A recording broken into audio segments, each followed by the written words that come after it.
দিল্লির আরশোলারা এবার coat unquote আরশোলারা এবার কলকাতার রাস্তায়, কলকাতার জনপথে। ককরোচ জনতা পার্টি তারা কলকাতায় মিছিল করতে চায় আগামীকাল, তার জন্য অনুমতি চাইল। আমার সঙ্গে ইরন রয়েছেন। ইরন, পদত্যাগ চাইছেন স্বরাষ্ট্র দেশের শিক্ষামন্ত্রী ধর্মেন্দ্র প্রধানের পদত্যাগ চাইছেন।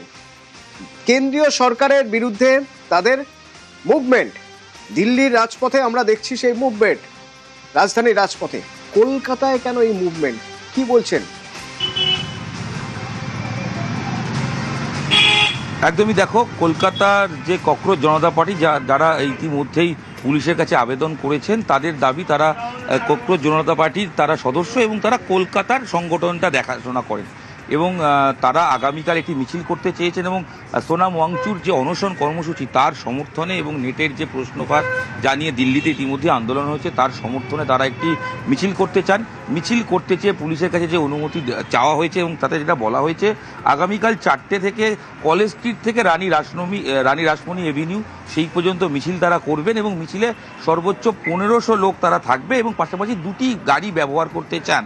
এই মর্মে তারা ইতিমধ্যে পুলিশের কাছে একটি আবেদন জানিয়েছে এবং অনুমতি চেয়ে তাদের দাবি তারা এই মিছিলটি প্রতিবাদ কর্মসূচি হিসেবেই করতে চান এবং ককরোচ জনতা পার্টি হিসেবে যেটা বলা হচ্ছে তাদের সদস্য তারা, এবং সেই কারণেই তারা এই মিছিলের ডাক দিয়েছেন। দিল্লিতে যে আন্দোলন তার সমর্থন জানিয়ে কলকাতার রাস্তায় হাঁটতে চান এই ককরোচ জনতা পার্টি কলকাতা শাখা সংগঠন। ওকে,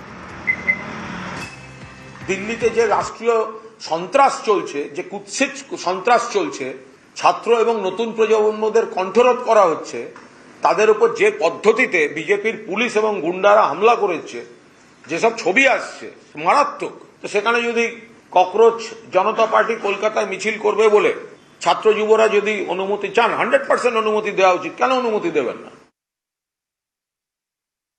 দেখুন, পুলিশি পারমিশন তারা চেয়েছে, পুলিশ প্রশাসনের সমস্ত কিছু বিচার বিশ্লেষণ করে তারা ঠিক করবে যে পারমিশন দেওয়া যাবে কি যাবে না। কিন্তু এখানে সোনাম ওয়াংচুক সাহেব নিজেই তো বলছেন যে আমি অনশন তুলে নিতে চাই, আমি আন্দোলন প্রত্যাহার করতে চাই।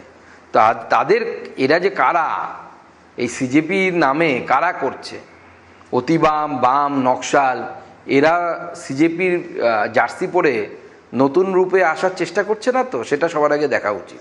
ভারত বিরোধী কোনো শক্তি নেই তো এর সাথে। Supporter and member of Cockroach Janata Party Kolkata. আমাদের কলেজ স্ট্রিট থেকে রানী রাসমণি অব্দি বা ধর্মতলা অব্দি, এবং আমরা বলেছিলাম আপনারা আমাদের ডাইরেক্টিভ দিন যে আমরা কিভাবে মিছিল করবো, আপনারা ডাইরেক্টিভ অনুযায়ী আমরা মিছিলটা সংগঠিত করবো। আসলে আমরা 19 তারিখ বের করি 22 তারিখের জন্য, 22 তারিখ পারমিশনের জন্য। এবার দেখি আমরা দুদিন ওয়েট করি, ওরা আমার কোনো মেলে রিপ্লাই আমি পাই না। তারপর আমরা মেল করি যে আমরা 24 তারিখ করতে চাই স্যার, তারপরও আমরা এখনো অব্দি কোনো রিপ্লাই পাইনি।